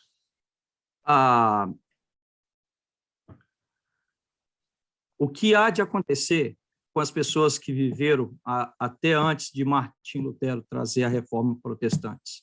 Ou seja, se havia praticamente o catolicismo, correto? Ele predominava, correto? Adoravam, faziam da forma errada. Às vezes nós falamos que somente nós seremos salvos, e as demais pessoas que servem a outras religiões, denominações, têm que aceitar Jesus da forma que eles servem ao Senhor, é uma forma errada, do jeito que está. Hoje eu consigo entender. Aí me veio uma pergunta. Até antes de Martim Lutero, o que há de acontecer com todas essas pessoas que viveram até a reforma protestante? Ok. Eu acho que eu vou aqui agora responder a pergunta da irmã Jaqueline. Irmã Jaqueline, eu não esqueci da irmã, não. A irmã me mandou uma pergunta na postagem, não me esqueci. Eu estava esperando a oportunidade para dar uma resposta para todos. Então, agora eu vou dar a resposta para todos. Me permita, então, responder a pergunta. Isso aqui está dentro da matéria. Meus irmãos, eu acredito que vocês já devem ter lido Lucas capítulo 16, a partir do verso 23, que é a parábola do rico e do Lázaro. Quando já leram essa passagem que está lá em Lucas capítulo 16, do verso 23 em diante? Deixa eu resumir, me permita resumir, aí vocês vão entender o porquê eu estou usando essa parábola para responder a pergunta do nosso irmão Márcio. A parábola do rico e do Lázaro, resumidamente, ela nos apresenta o mundo espiritual, como era antes de Jesus morrer e ressuscitar. Como assim? Houve alguma mudança entre o período de Jesus antes de morrer e ressuscitar? Sim, houve uma mudança. Tanto que eu postei um gráfico, se você prestou atenção, já na semana passada, no transcurso dessa semana, mostrando os 3 níveis do nosso mundo, né? Do mundo terrestre, físico, do inframundo e do mundo acima de nós, né? Que entram 3 céus. Quantos de vocês sabiam que a Bíblia fala de 3 céus e 3 infernos? Olha que são poucos. Não fique envergonhado, né? Mas a Bíblia fala de 3 infernos. Pastor, um já é demais. 3, então, fala sério. E 3 céus. Ok. Vamos voltar à parábola do rico e do Lázaro. Na parábola do rico e do Lázaro, resumidamente, aparecem 2 personagens. Na verdade, 3 personagens, tá? Abraão, o rico e o Lázaro. Quem se lembra? Quem se lembra desses 3? Ok, é importante que você se lembre, tá? Abraão, o rico e o Lázaro. Dos 3, quais deles travam um diálogo fluido? Alguém se lembra? Só o irmão Márcio que não responde, porque ele está sendo, né, o objeto da resposta da pergunta, mas qualquer um de vocês... E o O rico? rico. Abraão e o rico. Guarde isso. Então, o diálogo fluido, isso é fácil, você pega lá, Evangelho de Lucas, capítulo 16, a partir do verso 23. Então, Abraão e o rico. Ok. A Escritura diz nessa parábola que aonde estava o rico? No lugar de trevas. Confere? Trevas, de sofrimento. Sim ou não? Confere? Estava num lugar de trevas, de sofrimento. E o rico, diz a Escritura que ele o quê? Visualizou a quem? A Lázaro. Aonde estava Lázaro? Nas trevas ou na luz? Na luz, no seio de Abraão. Aí entra a lei da física. Olha só que a lei da física ela funciona também no mundo espiritual. Interessante, né? O que é mais fácil? Alguém está nas trevas e visualizar a outra pessoa que está na luz ou alguém que está na luz visualizar alguém que está nas trevas? O que é mais fácil? Pessoa que Lei está da nas física. trevas, ele está na luz. Lei da física. E até no mundo espiritual funciona. Olha que interessante. Então, o rico estava nas trevas. E ele via quem? A Lázaro e a Abraão. Agora, olha que interessante. Por lógica, o rico poderia se comunicar com os 2, não é verdade? Por lógica. Mas a comunicação não foi permitida. A Lázaro, que interessante. Mas a Abraão, porque ali Abraão está na representação alegórica do Pai Celestial. Olha só que interessante. Então, os 2 começam a travar um diálogo. Vai lá, fala com a minha família. Eu estou resumindo, tá? Vai lá, fala com a minha família para que não venha para cá. E não passe o sofrimento que eu estou passando, porque aqui está terrível. Bom, molha um pouquinho aqui do meu dedo, porque a sede que eu estou sentindo aqui é horrível, é um tormento. Estou resumindo a parábola para você entender onde eu quero chegar. Sabe o que Abraão responde? Você se lembra que Abraão respondeu para o rico, quando o rico bateu nessa questão? Manda alguém lá na minha família para avisá-los. Anote isso aí. Olha o que Abraão responde para o rico. Não, ele já tem a lei e os profetas que o ouçam. Aonde eu quero chegar com isso? Ninguém chegará no inferno. Ninguém vai cair no lugar de tormentos assim de graça por acidente. Cai aqui por acidente. Eita, Deus foi injusto. Qualquer pessoa no universo, começando desde que vos fala, somos injustos e temos a tendência de sermos injustos. Concordam comigo? Sim ou não? Porque se alguém aqui não concordasse, eu ia sair aqui da telinha e dar um abraço em você. Vai ser o primeiro justo que eu ia conhecer. Perfeito e completo. Mas começando desse aqui, nenhum de nós temos uma tendência de sermos justos completamente. Nós nos esforçamos para viver a justiça de Deus, mas ela é impossível de ser vivida a pleno. Quantos estão me entendendo, gente? Quantos estão me entendendo? Nós nos esforçamos para viver a justiça de Deus, mas ela a pleno, impossível. Lá, irmão Zando já está adiantando o mistério. Parabéns, irmãos. Irmão Zando está querendo os 75 pontos. Irmão Zando, a próxima eu lhe dou. Pode ter certeza, né? Irmão Zando, pode ter. Tão certo vivo eu e a minha calvície. Na próxima eu lhe dou 75 pontos. Mas não vai compartilhar com a irmã Fernanda, não, né? Porque aí ela vai ficar triste. Eu sei que ela precisa dos 75 pontos, né? Mas é só um senso. Vamos lá. Voltando à questão.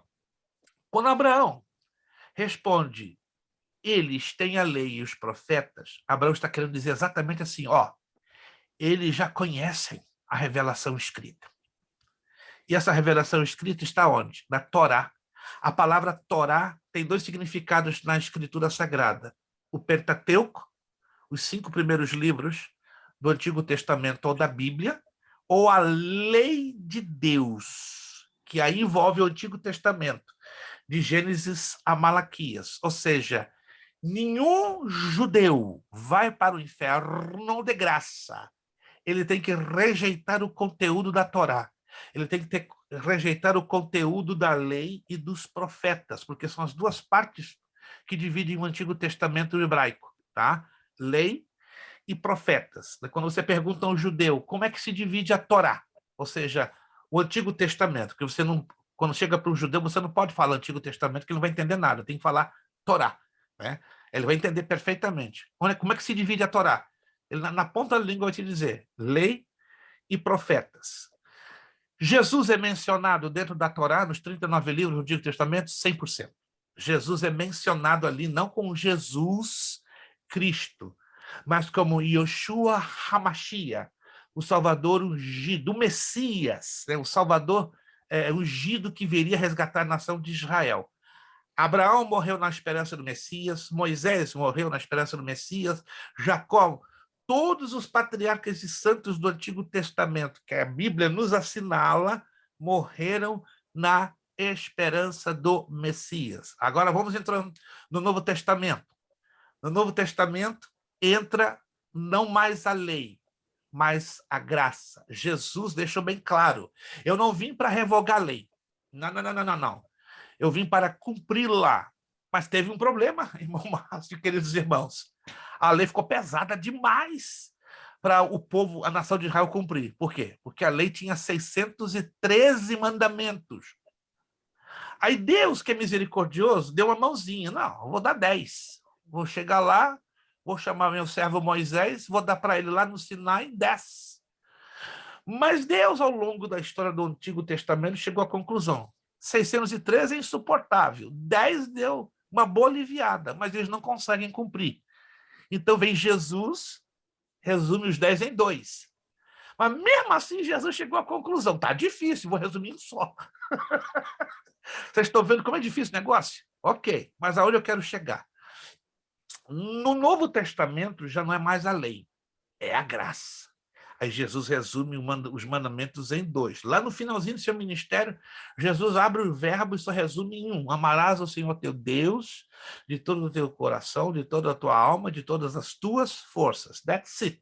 E mesmo assim é difícil. Resumindo, no Novo Testamento, a consciência de salvação está na pessoa do Senhor Jesus Cristo. Vou lhe dar só um, entre 116 textos que eu poderia dar para o irmão Márcio. Mas depois, se o irmão Márcio quiser, eu mando no privado do irmão Márcio 116 textos. Mas eu vou dar... Eu quero acreditar que é o mais importante. Primeira carta de João, capítulo 5. Primeira carta de João, capítulo 5, versículo 20. Primeira carta de João, primeira epístola de João, capítulo 5, versículo 20. E sabemos que já o Filho de Deus é vindo, e nos deu entendimento para conhecermos o que é verdadeiro. Para conhecer, e no que é verdadeiro estamos. Isto é em seu Filho Jesus Cristo. Este é o verdadeiro Deus e a vida eterna. Isto é João 5,20. Agora, olha o que está escrito em João 5,12. Aí no mesmo capítulo, irmão Márcio. Quem tem o Filho tem a vida. Quem não tem o Filho de Deus não tem a vida. Então, pega o verso 12 e o verso 20. O que nós concluímos? Salvação, primeiro, é uma questão muito pessoal, muito individual. Não cabe a nós com o dedão esticado. Ei, exemplo, irmã Jennifer está salva, mas a irmã Isabel não está. Ei, o que me leva a esticar o dedo para a irmã Jennifer dizer que ela está salva e a Isabel não está salva? Não cabe a mim. Embora a salvação ela tem frutos, ou fruto, como está no singular.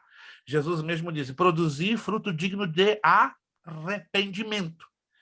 Como somos arrependidos, nós vamos produzir o quê? Obras. Entra Tiago. A fé sem obras, ela é o quê? Ela é o quê? Ela é morta. Então, olha que coisa interessante. A nossa fé desenvolvida, ela tem que gerar um sinal, que indica o quê? Que temos uma atitude de convertido. O que é uma pessoa convertida? É uma pessoa que tem obras de um transformado. Mas lá no fundo,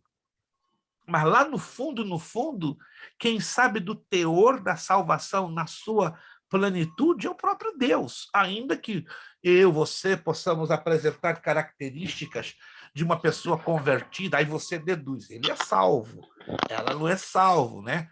Hoje, por exemplo, a irmã Márcia vai entrar em seguida, hoje a garotada usa, né, alguns termos, né, de gíria, né?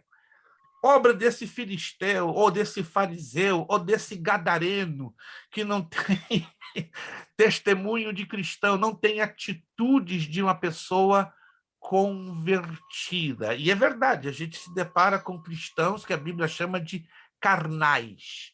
Isso quer dizer que eles podem ter a salvação, só que houve uma deficiência na sua maturidade cristã, no seu crescimento.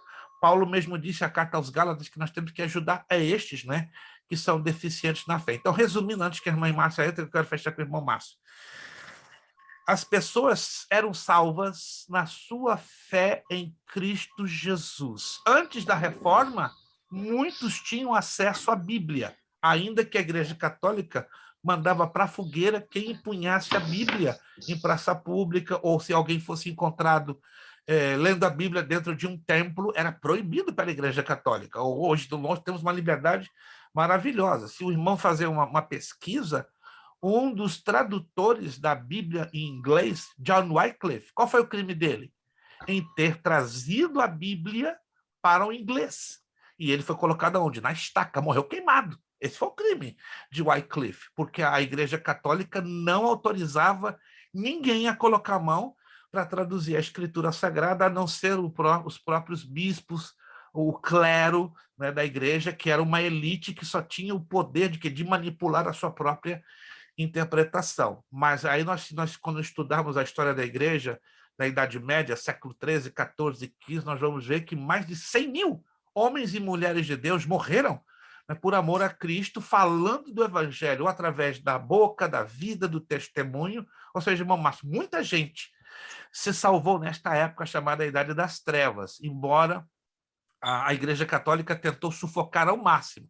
Veio a Reforma Protestante e se abriu um leque. Só que hoje estamos no século XXI e parece que nós precisamos de uma segunda reforma, porque hoje parece que dá a impressão que temos que evangelizar a igreja. Muitos dentro da Igreja de Cristo precisam ser reevangelizados. Há um paganismo desconcertante dentro de mais de 80% das nossas igrejas. Isso aqui não é uma crítica, irmãos. Isso aqui é uma coisa que nós vamos estudar agora, daqui a pouquinho. Vamos começar a falar de apostasia.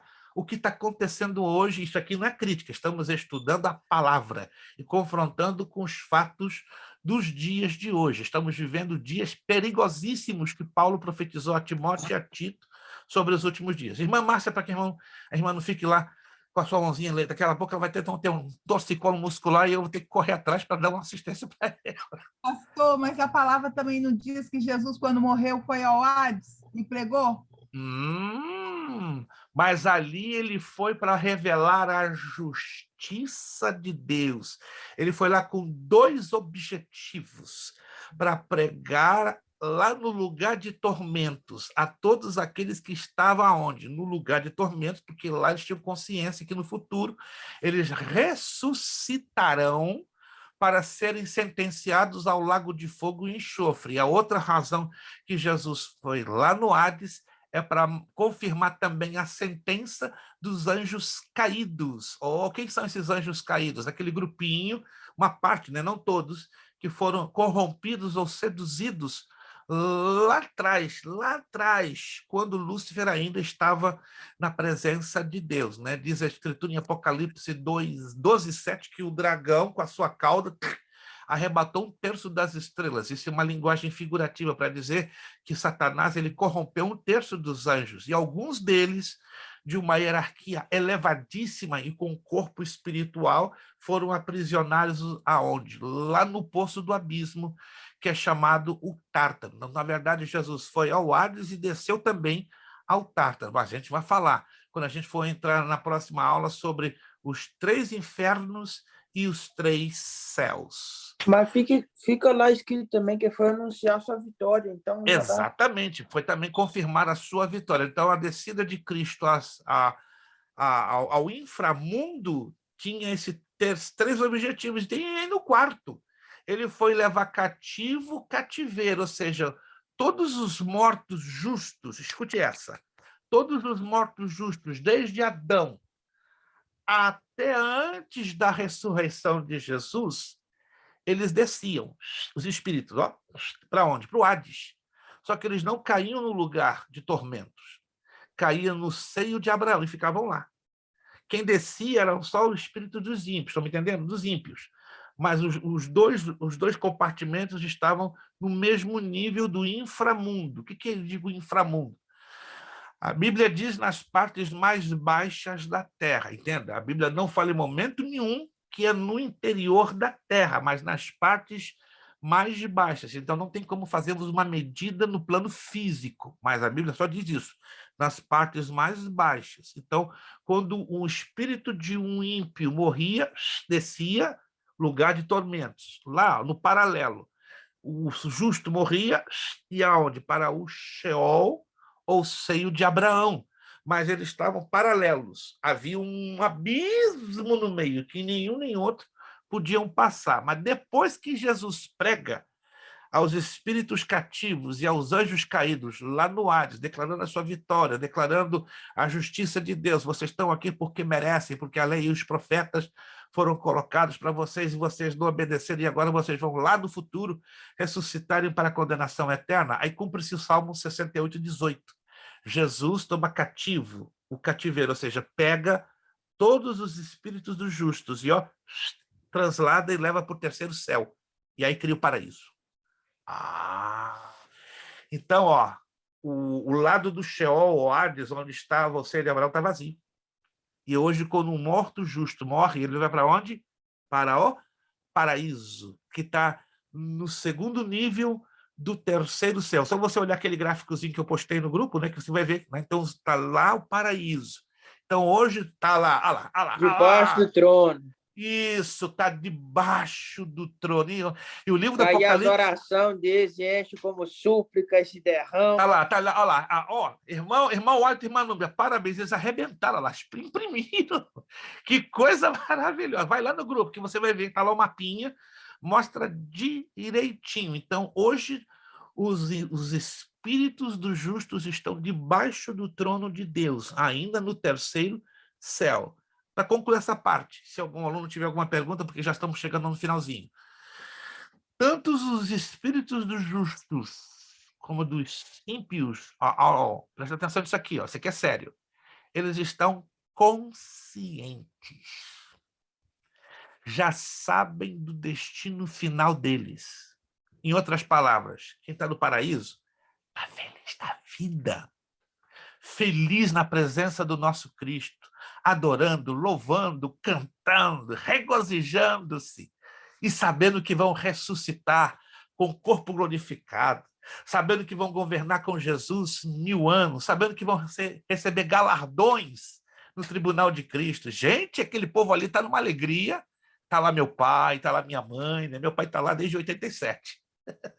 Minha mãe está desde 2015. Gente, ninguém tira do meu coração essa satisfação de rever os meus entes queridos. Vou ver muita gente boa lá, entende? E a primeira delas que nós vamos ver, Jesus Cristo. Vai ser nos ares. Não precisa nem chegar lá em cima, não. Nos ares a gente já vai, ter aquele encontro maravilhoso com ele. E eu quero repetir, não há tristeza aonde estão os espíritos dos justos lá do paraíso. Então, uma alegria tremenda.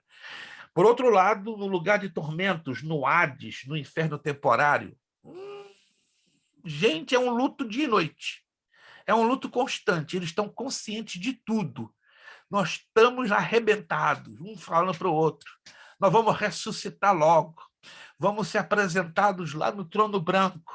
Vamos receber um corpo parecido com esse aqui. Vamos ser lançados no lago de fogo e enxofre. E para piorar, este corpo vai sentir por toda a eternidade a dor de uma queimadura que nunca passa e o corpo não se deteriora com fogo. Gente, não pensa nisso não, porque não é para mim nem para você não. Jesus não nos prometeu esse tipo de tormento. Nós estamos alegres e felizes que enquanto estivermos nesta terra, vamos lutar. Nós vamos lutar, nós vamos batalhar, nós vamos sangrar aqui na terra, mas nós vamos subir no arrebatamento. E nós vamos ter esse corpo glorificado. E vamos estar louvando e glorificando o nome do Senhor Jesus. Aleluia! Você tem essa esperança, gente? Eu tenho. Ninguém arranca do meu coração essa esperança. Já me chamaram de bobo, de idiota, de palhaço. Pastor, assim mesmo. Olha a falta de respeito. O senhor é um palhaço ensinando essas coisas. Que palhaço feliz eu sou. Só falta colocar uma bolinha de alegria. Que não tem... Olha, gente, isso aí é uma questão de convicção. A fé vem pelo ouvir.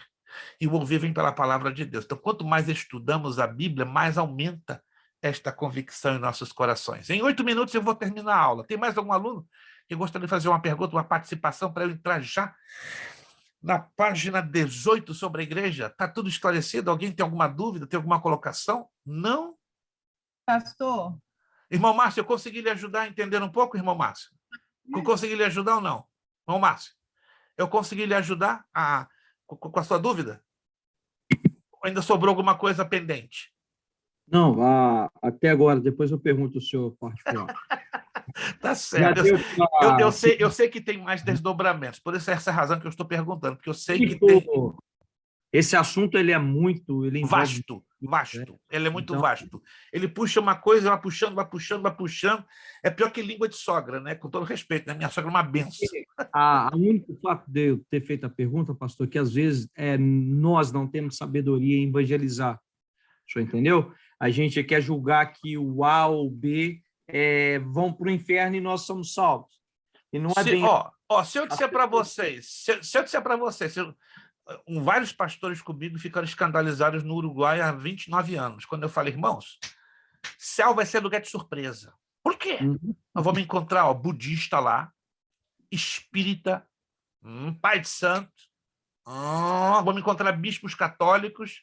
Como é que é isso? Isso que eu queria ouvir do senhor. Presta atenção, gente. Escuta. Salvação mistério. A gente adquire, mas pode perder numa fração de segundos no momento que deixamos essa vida. Não sei se você já teve essa experiência. Eu falo não como melhor do que ninguém. Aqui, junto dessas mãos e desses braços, eu já tive a oportunidade de receber mais de 120, 150 pessoas que morreram em leito de hospital. A sensação da morte é uma coisa horrível. Mas quando alguém morre com o arrependimento em Cristo, é uma coisa maravilhosa. Conheci um traficante de drogas, um dos piores do Rio de Janeiro. Ele morreu aos 54 anos de idade, desde os 18. Ele tinha uma ficha corrida terrível na Polícia Militar do Estado do Rio de Janeiro. Eu não vou dizer o nome dele, para você não pensar, o pastor é famoso, evangelizou o maior traficante do Rio de Janeiro, do Morro do Alemão. Esse homem morreu nos meus braços. Ninguém dava nada por aquele homem. A vida estourada, aidético. Nas últimas, você acredite ou não, nos últimos 8 minutos da vida daquele homem, nunca vi aquele homem chorar igual uma criança. E dizia, meu irmão, será que eu vou encontrar Jesus? O que teu coração está dizendo? Eu não tenho saída. A saída é só ele. Então esperamos, vamos nos encontrar. Virou o rosto e morreu com um infarto fulminante. Vou dizer se esse homem foi salvo ou não. Viveu uma vida inteira na miséria. Mas naqueles últimos minutos da vida dele, irmãos, eu creio que Jesus trabalhou naquele coração e eu vou reencontrar com ele. Ao contrário de alguns que estão 40 anos servindo ao Senhor. e segundos antes do arrebatamento, ó, rejeitam a Cristo aqui no coração e perdem a salvação. Quem está percebendo, irmãos, que a salvação é uma coisa muito melindrosa? Quem está percebendo? Alô? É muito melindrosa. Aí eu fico com Eclesiastes capítulo 4, versículo 10. Melhor o princípio do que o fim de todas as... Melhor o final do que o princípio de todas as coisas. Ou seja, eu posso começar arrebentado, mas quero terminar bem. O bom é começar bem e terminar bem, mas se você não pode começar bem, começa arrebentadinho, quebradinho, que Jesus vem, pega todos os teus caquinhos e depois o ótimo vai te dar um final abençoado. Lucas, vamos terminar em 5 minutos. Vamos lá. Só um pequeno comentário. Antes de você julgar e apontar o dedo para alguém e dizer que não é salvo, lembra que o primeiro que a gente tem certeza que entrou no céu foi um ladrão. Não se esqueça. Foi um ladrão. Pastor, eu ia citar justamente mesmo o caso do entrou um ladrão, mas e o outro entrou? Boa pergunta, nós vamos descobrir quando chegar lá. Foi salvo um, para que ninguém se esqueça da misericórdia, mas apenas um, para que ninguém se esqueça da justiça. Porque, igual o pastor citou várias classes de pessoas aí, ou seja, aqueles 2 ladrões ali representam toda a humanidade. Exatamente. Um reconheceu. O outro não. O outro não. E aí? E entre os cristãos é a mesmíssima coisa, sabe como? Na parábola das 10 virgens, igualzinho. Sempre vai ter 2 públicos, 2 audiências e 2 escolhas. Nós vamos falar um pouquinho sobre a parábola das 10 virgens, aí vocês vão ficar assustados. Porque a parábola das 10 virgens fala dos 3 estágios do casamento judaico. 3 estágios, vou deixar vocês no ar, mas vou falar sobre isso, com todos os detalhes. E nós estamos entre o segundo, nós estamos no meio do estágio 2 com o estágio 3. O estágio 3 é a chegada do noivo, que é o arrebatamento. Nós estamos chegando encostadinho, já passamos já da linha do estágio 2, já encostando no estágio 3. Então, fiquem preparados. Se ninguém mais tem alguma colocação, vamos então fechar nos próximos 5 minutos, só mais 5 minutinhos e já fechamos então. Igreja, página 18. Igreja, página 18. O Senhor Jesus Cristo, sobre os últimos acontecimentos que ensinou aos seus discípulos, faz menção da igreja, alertando que haverá confusão por causa dos falsos cristos e falsos profetas, mas também que haverá perseguições. Está lá em Mateus 24, 9 e 12, Lucas 21, 12 e 17, Marcos 13, 9 e 13. Pelo que ensina a Bíblia, haverá nos últimos tempos uma igreja apóstata, que não se identifica com a verdade de Cristo, mas que procura satisfazer seus próprios desejos, mas também uma igreja verdadeira, a qual será perseguida.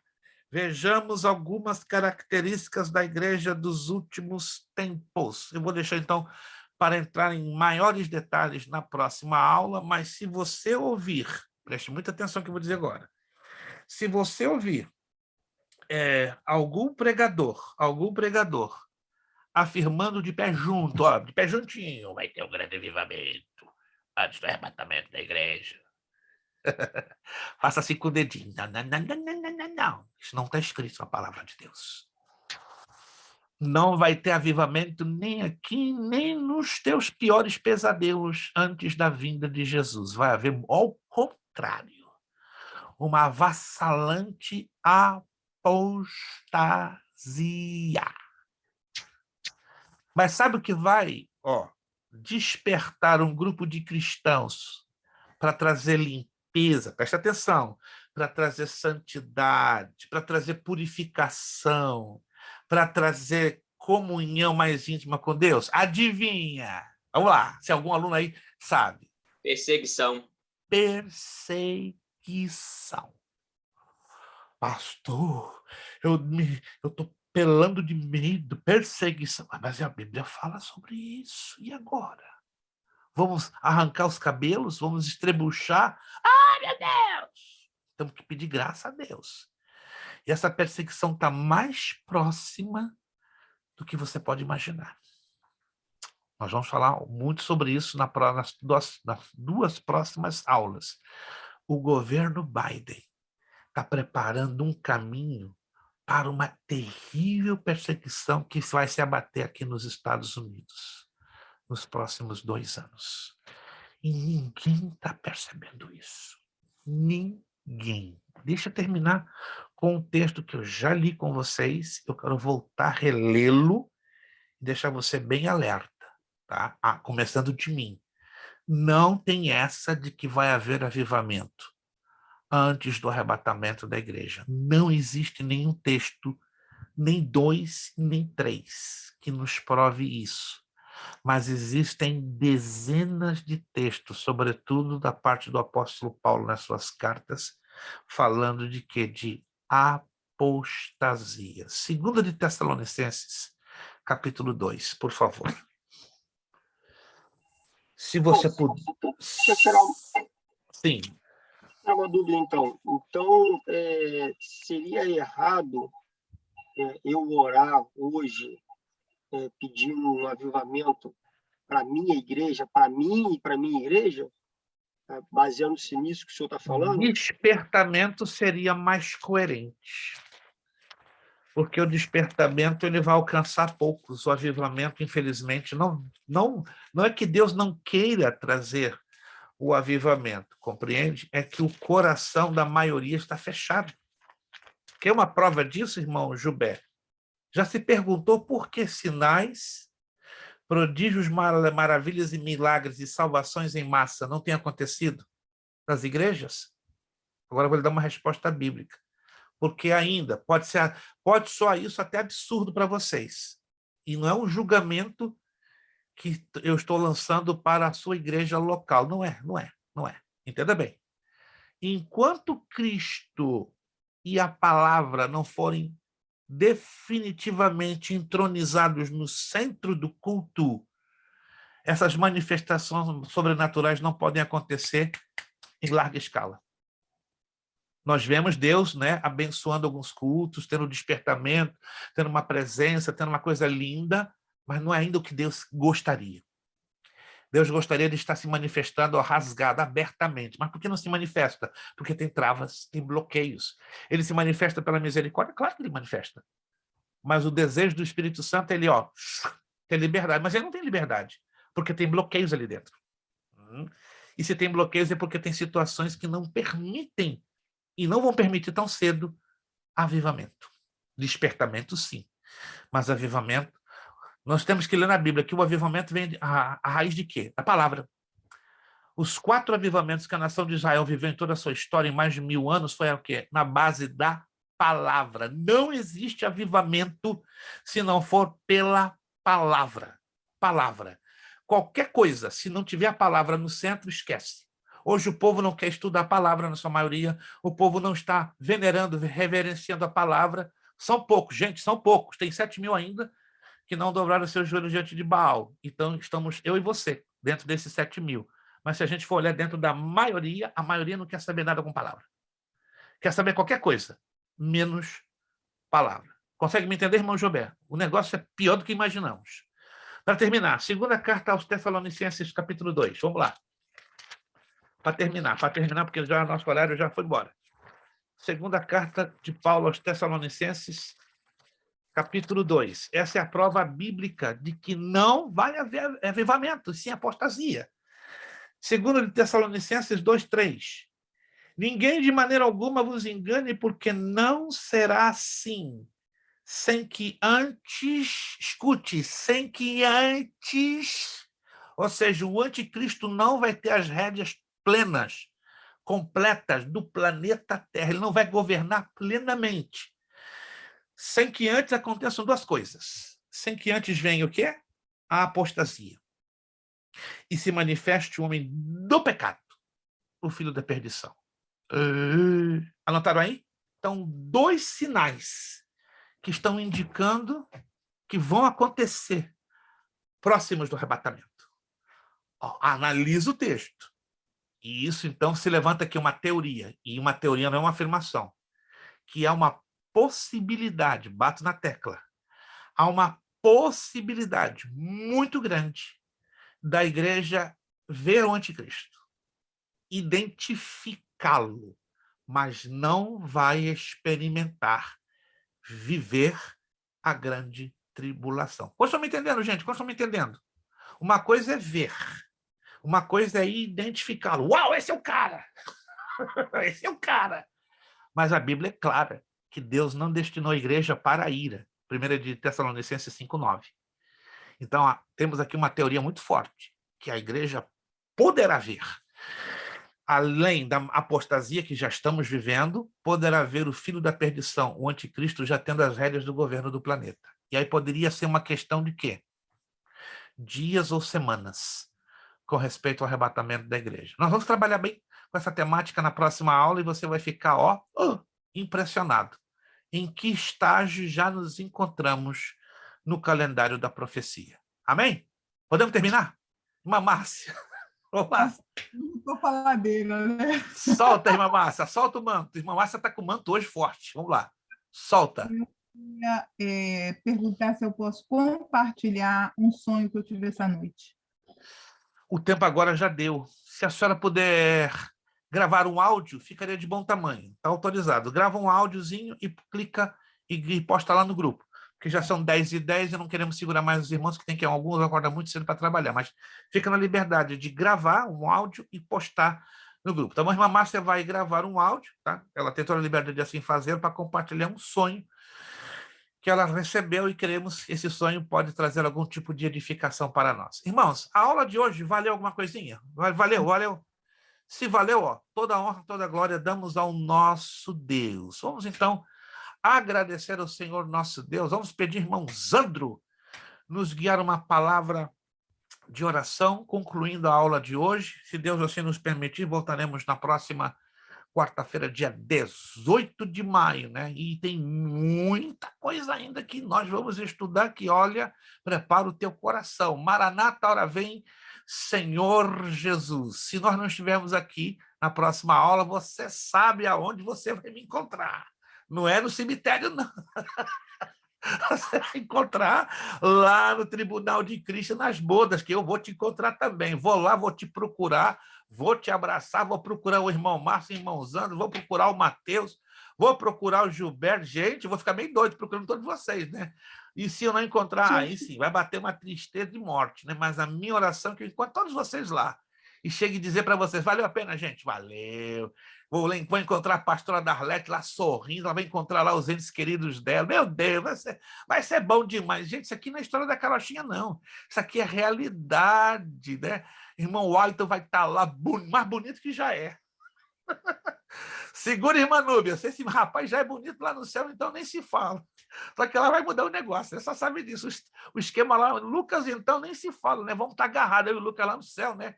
Enchendo a botina de Moisés, né? Eu vou chegar para Moisés, fazer um monte de perguntas. Como é que você aguentou aqueles 3,5 milhões, né? Que encheram a tua paciência. Mas amém, irmãos. Que coisa gostosa saber que essa esperança ela é uma verdade e uma realidade. Que logo, loguinho, nós já estaremos ali com o nosso mestre, o Senhor Jesus Cristo. Irmão Zandro, com a sua voz de trovão, agradecendo a Deus a aula de hoje. Pai do Senhor para os irmãos. Glorioso Deus, Pai Celestial, aleluia. Graças, Senhor Deus, por mais esta aula, Senhor Deus, por mais essa riquíssima oportunidade de estarmos na Tua presença, procurando, Senhor, o Teu conhecimento. Senhor Deus, venha, Senhor Deus, nos despertar a cada dia mais, principalmente que vai chegando aquele grande dia, Senhor. Glória a Deus. Senhor Deus, eu lhe peço, Senhor Deus, pela vida, mais uma vez, do pastor, nosso professor, Senhor Deus, a sua família, Senhor Deus, em especial a sua esposa, o Pai glória amado. A Deus, glória a Deus. Agradeço, Senhor Deus, e lhe peço pela vida de cada um aqui, aluno, cada família representada, ó Pai amado, que as tuas palavras venham ser escritas na tábua dos nossos corações, ó Pai amado, e que nós venhamos praticar cada dia mais o que nós aprendemos, Senhor Deus. Eu te louvo e te agradeço, em nome de Jesus. Amém, Senhor. Amém. Não vai embora. Nosso lema, seriedade. Verdade. Compromisso. Disciplina. Seriedade. Compromisso. Disciplina. Seriedade. Compromisso. Disciplina. É necessário que ele cresça. Que eu diminua. É necessário que ele cresça. Que eu diminua. É necessário que ele cresça. E que eu diminua. E a Deus damos o quê? a honra, a glória e o poder. Muito obrigado. Deus os abençoe. Uma ótima noite de quarta, uma ótima semana. Maranata, hora vem, Senhor Jesus. Se não vier, dia 18, próxima quarta, estamos aqui, se Deus quiser. Muito obrigado. A paz do Senhor a todos, em nome de Jesus. Muito obrigado. Amém.